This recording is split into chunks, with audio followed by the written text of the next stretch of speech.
ربكم الذي خلقكم والذين من قبلكم لعلكم تتقون.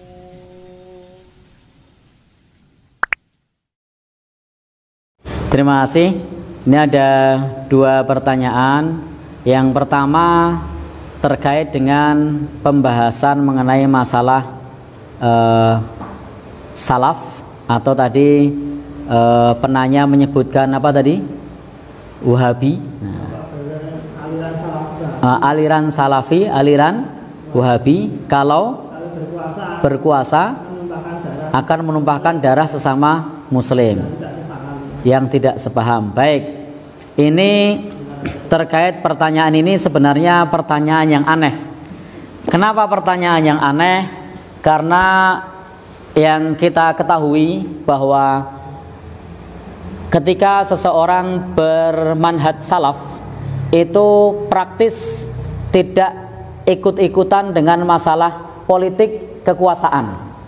Bagaimana mungkin dia akan berkuasa sementara tidak membahas yang terkait dengan masalah kekuasaan. Bahkan kita tidak akan menemukan kajian mereka yang terkait dengan masalah menggulingkan penguasa. Bahkan di kelompok mereka itu jangankan menggulingkan, ngerasani penguasa saja itu tidak boleh. Silakan nanti ketemu dengan saudara-saudara kita yang ngaji manhaj salaf. Mereka itu untuk mencela penguasa saja tidak boleh. Jadi mereka itu mencela penguasa saja tidak boleh. Bahkan mereka itu sangat taat kepada pemerintah.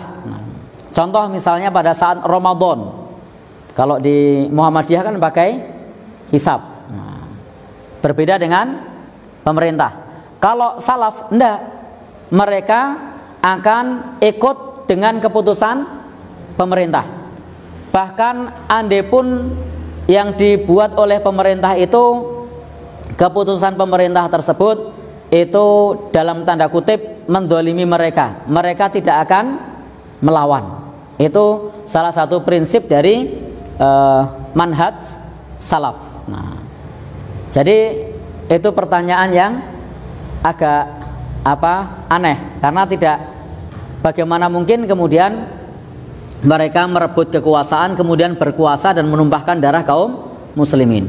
Karena konsep dalam salaf itu konsepnya adalah bahwa kebaikan itu bukan dari atas, bukan dari kekuasaan, tetapi dari pribadi masyarakat yang baik nanti akan membentuk pemerintahan yang baik.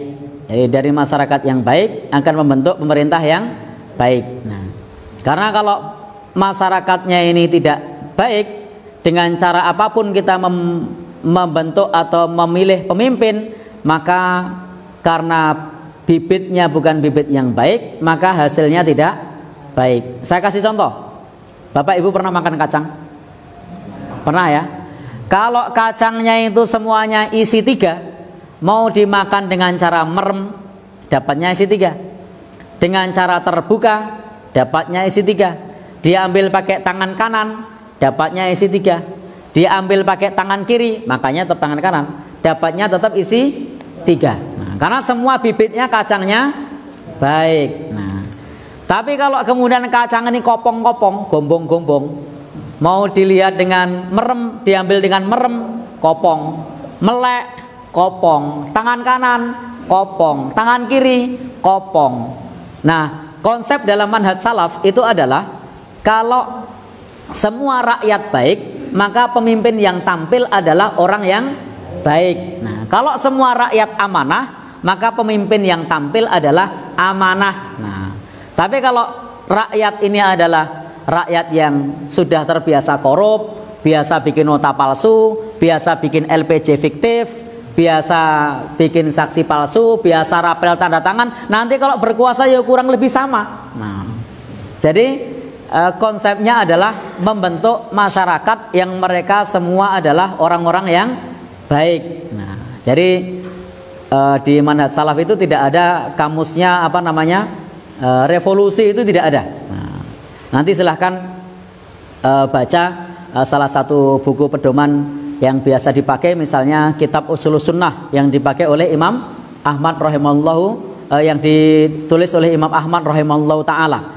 Di situ tidak boleh bagi kita untuk memerangi penguasa yang sah. Nah, kalau kemudian Bapak dan saudara yang berbahagia yang dirahmati Allah Subhanahu wa taala, terkait mengenai masalah Wahabi, saya tidak paham apa yang dimaksud dengan Wahabi. Nah, jadi silahkan nanti teman-teman, bapak-bapak dan saudara yang berbahagia yang dirahmati Allah Subhanahu wa taala, karena Wahabi ini lebih kepada stigma, bahkan hampir-hampir nyaris tidak kita temukan organisasi yang namanya Wahabi. Kalau misalnya ada, itu terdaftar di Kementerian Hukum dan HAM kapan, berdiri tahun berapa, nah, itu tidak ada. Yang tidak pernah ada ormas yang namanya Wahabi. Di negeri kita tidak terdaftar, di negeri lain juga tidak terdaftar. Nah, jadi tidak ngerti apa yang dimaksud dengan Wahabi.